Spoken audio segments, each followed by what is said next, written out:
এটা রুচিকের সমস্যা। ওদের এক জিনিস খেতে ভালো লাগে না, ওদের নীতি নতুন ফুলের মধু খেতে মন চায়, এই জন্য যাই একটু টেস্ট করে দেখে এই মধুটা ভালো নয়, মধুটা ভালো। মাফ করা হবে? তুই কে যে তোকে মাফ করা হবে? আসলে ওকে কেউ চেনেই না, ও ডিসলাইক একটা মানুষ। ওদের মতন কুলাঙ্গার আইন না জনগণের হাতে ছাড়া দাও, মেয়েদের কাছে আইন না দেওয়া উচিত। আমরা একদম ওদের মেন জায়গা থেকে কিছু করতে পারি, তাহলে একদম পরকে শেষ হয়ে যাবো গা। পরকীয়ার জন্য শুধু মেয়ে দায়ী না, ছেলে দায়ী, উভয়কে দায়ী না, যে কোনো দায়ী, কিন্তু বেশিরভাগ দায়ী হচ্ছে ছেলেরা যদি তোরা যদি আশকারা না দেশ মেরে আসতে পারবো, তারা ওরকম ভাবে আশকারা দেশ দেখে মেয়ের আশকারা পায়, তাই না? পরকীয়া কতটুকু প্রতিরোধ করা যায়? ওদের একটাই বিচার ভাইয়া, যারা আপনার এক মধু না খেয়ে 10 মধু খাইতে যায়, ওদেরকে জনগণের কাছে ছাড়া দেওয়া উচিত। এই দেশে আইন নাই, এই দেশে বিচার, এই দেশটা হয়েছে টাকার কাছে সবকিছু। আজকে আপনার আমি টাকা দিব, বিচার শেষ, তার আমি টাকা দেবো, বিচার শেষ ভাই, কিন্তু সেটা সলিউশন না। এরকম বিচার করতে হইব যাতে হাজারো সন্তানের বুক যাতে খালি নয়, সন্তানও যাতে মা হারা নয়। আজকে রিজিক রেখে আমি প্রত্যেকটা দিন ভাইয়া আমি কান্না করি। আমারও 3টা সন্তান আছে, আমার একটা ছোট একটা বাচ্চা আছে, আপনার 1 বছর হয়েছে। ওরা যখন আমি আদর করি তখন আমার রিজিকের কথাটা মনে পড়ে। ইকরাপুর সেম রিজিক এইভাবে আদর করতে, রিজিক অনেক শখের সন্তান ছিল ইকরাপুর, কিন্তু আজকে পরকীয়ার কারণে আজকে আপু এই জিনিসটা করতে বাধ্য হয়েছে ভাইয়া। কিন্তু আমি চাই এই বিচারটা এমন ভাবে করে, মেয়ে হইলে মেয়েরা চুল কাইটা আলকাতরা দিয়ে পুরা দেশবাসী জায়গায় ঘুরানো, আর ছেলেরে জুনিয়র সাকিবরা যেটা করা হয়েছে ওইটা করা দেওয়া উচিত, সবটির এইভাবে করা উচিত। আর না হইলে আমাদের নবীজির আমলে যেটা ছিল পাথর নিক্ষেপ করা, ওরে উলঙ্গ অবস্থায় যারা পরকীয়া করে উলঙ্গ অবস্থায় ইট পাথর নিক্ষেপ করা উচিত। সেটা ছেলে হোক মেয়ে হোক, দুজনে পাথর নিক্ষেপ করা উচিত। অন্য উপায় আমি দেখতেছি না, ফাঁসি তো হইব না, ফাঁসি করলে তো একবারে শেষ হয়ে গেল গা। আর এরকম ভাবে করলে আপনারা আরো 10 জন শিক্ষা নিল, পরকীয়া করার আগে আরো 10 জন পাবো। এই পরকীয়ার জন্য আজকাল অনেক জায়গায় ভালো ভালো সংসারগুলো নষ্ট হয়ে যেতেছে গা। কেন সংসার কেন নষ্ট হয়ে পড়ে ভাই? তোর ঘরে কি বউ নাই? তোর বউ কি দেখতে অসুন্দর? তোর বউ কি দেখতে কি পারদর্শী না? কোনো কিছু দিকটা না, তোর জন্য কত টেনশন করে, কত কিছু তোর জন্য রান্না বান্না করে, তোর জন্য কত টেনশন ফিল করে। তুই কোনটার অভাবে গেছ? কোনটার কারণে গেছ? ওই যে তোর মাইন্ডের সমস্যা, তোর চরিত্রের তোর সমস্যা, যার জন্য তার এক মধু খেতে ভালো লাগে তো 10টা মধু ভিতরে যাইতে হইব। সেম আলবির ভিতরে ঘটনাটা ঘটছে। ওর নাটকতে কেউ দেখে না, ওরা আমি চাই বয়কট করা হোক। ও তো জিরো ছিল, ওরা তো হিরো বানিয়েছে ইকরাপু, ওরা বয়কট করা উচিত। আমার আলবি ভাইয়া তো এই কাজটা করেছে কিনা আমি নিজের চোখে দেখি নাই, কিন্তু যথেষ্ট প্রমাণ আছে, যেহেতু ওনার কো আর্টিস্টও ভিডিওতে এসে বলেছে এবং অনেকেই বলাবলি করেছে, ইন্টারনাল ভাবে আমাদের সাথে লেখালেখি করেছে।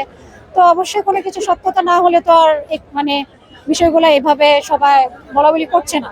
এবং আলবি ভাইয়ের সাথে যারা কাজ করেছে বা অ্যাসিস্ট্যান্ট সবাই তো টুকিটাকি একটু হলেও হচ্ছে যে আমরা কল রেকর্ডে শুনতে পেরেছিলাম। তো আমি বলবো যে অবশ্যই প্রভাব পড়ে। আমরা অনেক কিছু স্ট্যাটাস দিই, অনেক ভালো কিছু দেখাই, ক্যারিয়ার হাজবেন্ডের ক্যারিয়ারের ভয় সেই মুখ খুলে নেয়। হতেই পারে আমার সাথে যখন 3-4টা ইভেন্টে দেখা হয়েছে আপুর, আমি দেখছি আপু মাঝে মাঝে ডিপ্রেস হয়ে যেত, আবার সে হাসাইতো, আবার কথা বলতো, এই কি হয়েছে, এই আরে তুই ডিপ্রেস কেন, চল তো এইটা কর ওইটা কর। সে এরকম ভাবে, এরকম একটা পার্সন ছিল। আমি জানি না সে কিভাবে সে এভাবে আসেনি। আমি তো বলি না যে সে ভালোবাসতো না, ভালোবাসছিল, ভালোবাসাটা ছিল পরে ছিল না। কারণটা কি? কারণটা আমি কিভাবে বলবো কারণটা কি? যখন বারবার একটা পুরুষ একই ভুল করে তখন দেয়ালে একটা মেয়ের পিঠ থেকে যায়, তখন সে আর চায় না যে আমি তাকে আরো বুঝাই বা তার সাথে আরো সংসার করি। কিভাবে বুঝাবে আর, যদি সে ফিরে না আসতে চায় সেই জায়গাটা থেকে? দেখেন, ও এমন একটা পার্সন, ও যদি এতই ও ভালোবাসতো, ওর বউয়ের শেষ মুখটা দেখতে আসতে পারতো না? আচ্ছা ধরলাম ও ভয়ে আসতে পারে নাই, কেন ভয়ে আসতে পারে নাই? ওর যদি এতই ভয়, ও পুলিশের সাহায্য নিত যে আমাকে গ্রেফতার করেন, আমি যাই আমার বউকে দেখে আসি। ও যদি এতই ভালোবাসা থাকতো, ও কিভাবে বললো যে আমি ভালোবাসি, আমি মনে হয় এয়ারপোর্টের বাইরে গেলেই আমাকে মপ করা হবে? কিসের মপ করা হবে? তুই কে যে তোকে মপ করা হবে? আসলে ওকে কেউ চেনেই না, ও ডিসলাইক একটা মানুষ। ইকরার কেউ নাই, ইকরার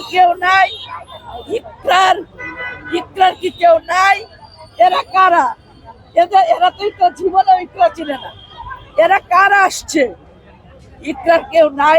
আলবি আজকে দেখুক যে ইকরার কি কেউ আছে কি নাই, ইকরার কি কেউ আছে কি নাই, শুধু আলবি দেখুক। আলবিকে আপনারা দেখতে দেন, আলবি দেখুক যে ইকরার কেউ আছে কি নাই, কি করতে। ইকরা তো সংবাদ সম্মেলন করে মরে নাই, ইকরা কোনো চিঠি লিখে মরে নাই, কোনো মেসেজ দিয়া মরে নাই। তার মন খারাপ হয়েছে, সে মরে গেছে। তার মন খারাপ হয়েছে, সে মরে গেছে।